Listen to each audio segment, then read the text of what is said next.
It started like any other day, except for one thing.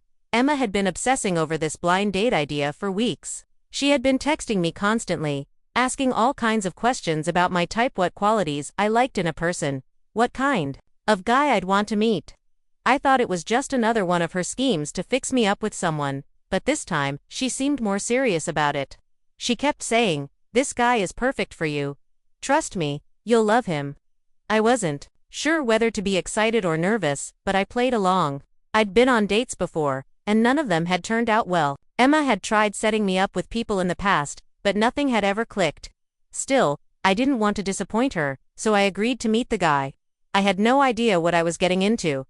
The day of the date, Emma picked me up, practically bouncing in her seat with excitement. "I can't wait for you to meet him," she said, and I could hear the grin in her voice. I tried to hide my nerves, but deep down, I felt a pit in my stomach. It had been a while since I'd gone on a proper date, and the idea of meeting a stranger wasn't exactly calming. We drove to the restaurant, a cozy Italian place with soft lighting and a romantic ambience.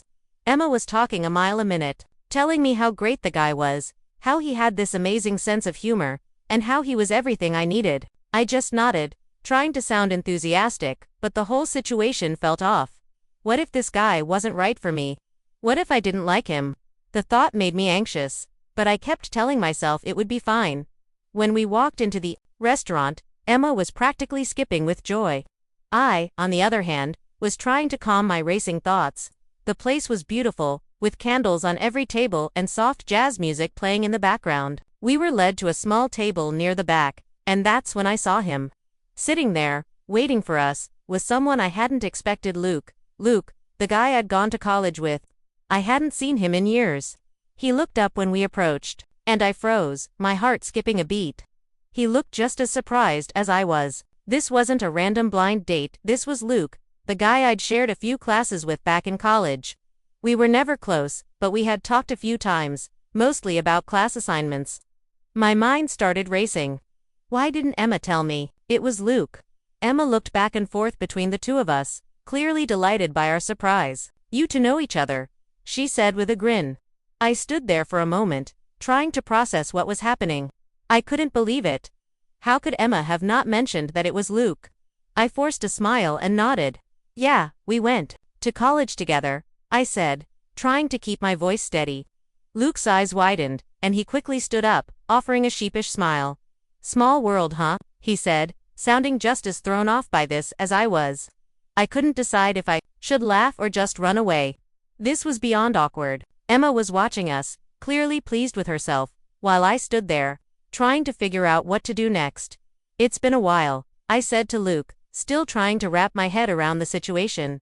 He smiled and nodded. "Yeah, a long while," he replied, sounding a little nervous. There was an uncomfortable silence before Emma chimed in, excitedly, "This is going to be so much fun. I just knew you two would hit it off." I glanced at Luke, and he seemed just as unsure about this as I was. We hadn't been close in college, and there was no way Emma could have known if we'd be compatible now. I tried to make small talk, but every word felt forced. I couldn't stop thinking about why Emma hadn't told me it was Luke. Was this some sort of joke? Did she think we had unfinished business from college? I couldn't shake the feeling that something was off. Luke and I sat down at the table, and Emma quickly launched into a conversation about what we had been doing since college. She was so excited, and it was clear she thought everything was going perfectly. I, on the other hand, felt like a deer caught in the headlights. Luke and I barely knew each other back then, and I couldn't shake the feeling that we were strangers. Sure, we'd shared a few classes, but that didn't mean we'd be a good match now. My mind was racing with 1,000 questions. Why had Emma set us up? What did she think would happen? I kept stealing glances at her, trying to figure out if she was hiding something, but she was too busy talking, completely oblivious to how awkward I felt. Luke, on the other hand, seemed just as uncomfortable as I was. As the conversation progressed, Luke and I started to fall into an awkward rhythm. He asked about my job, and I asked about his. It was surface-level talk, the kind of thing you say when you don't really know someone but feel obligated to fill the silence. I could feel Emma's eyes on us, eagerly waiting for the conversation to pick up, but it wasn't. It wasn't flowing like she thought it would. Luke was polite, but I could tell he wasn't all that interested either. We hadn't had any deep conversations in college, and there was no magic moment where I suddenly realized we'd always been meant to be.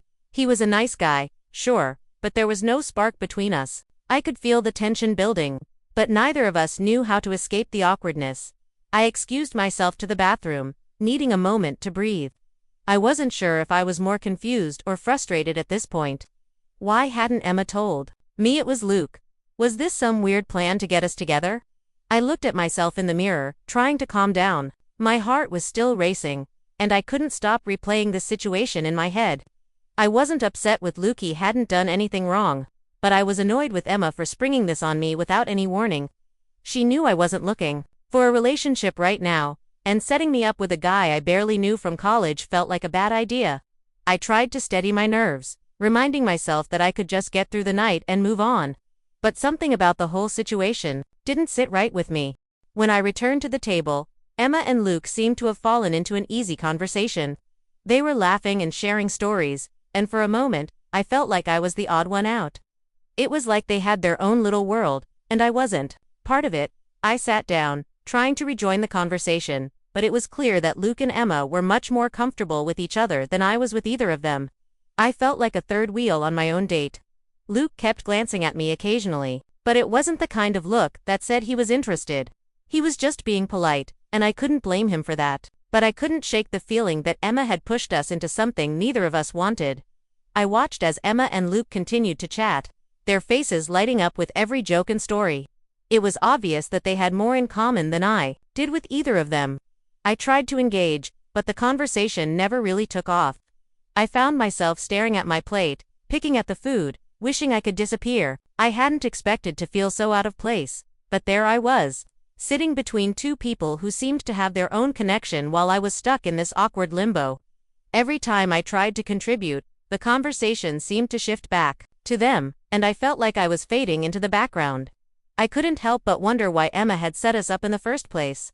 Was she trying to push me into a relationship, or was she just trying to make things happen where there was no spark?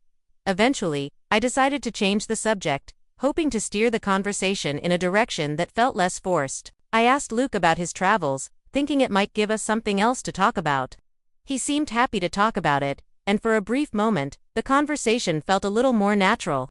But even as we spoke, I couldn't shake the feeling that there was no real connection between us. We were just two people making polite conversation, pretending that this date could lead to something more. I glanced at Emma, and I could see the excitement in her eyes. She was still so hopeful that Luke and I would hit it off. But I wasn't convinced. There was no magic here, no chemistry, no spark. It felt like we were all just going through the motions. The night seemed to drag on, and I couldn't wait for it to end. Every minute felt like an hour, and I found myself glancing at my watch more times than I cared to admit. Luke was still polite, still sharing stories, but I could tell he wasn't invested in this any more than I was. He was just going through the motions, too. As we finished our meal, I felt a sense of relief. I was ready to leave, to get away from the awkwardness, and to process everything that had happened. Emma seemed oblivious to how uncomfortable I felt, still smiling and chatting away. I didn't know if I should confront her or just let it go. The night had been a disaster, and I was left wondering what the hell she had been thinking when she set me up with Luke. As we left the restaurant, I finally couldn't hold it in any longer. Emma, why didn't you tell me it was Luke? I asked, my voice more frustrated than I intended. Emma stopped in her tracks, looking genuinely surprised. I thought it would be a fun surprise, she said, her eyes wide with innocence. I thought you two would really click. I shook my head, feeling a mix of frustration and confusion. But we don't even know each other that well. We were never close in college. Emma shrugged, as if it were no big deal. Maybe I was just trying to help. I thought you two would hit it off. Her words stung, and I felt a lump in my throat. Maybe she was just trying to be a good friend, but this had gone all wrong. As we got into the car, I didn't know what to say. I was still processing the entire night. Luke and I had both been polite, but there was no connection, no chemistry, no sparks. I glanced at Emma, who was still smiling, thinking she had done something good. But I felt hollow inside, like I'd just gone through the motions of a date that wasn't even real.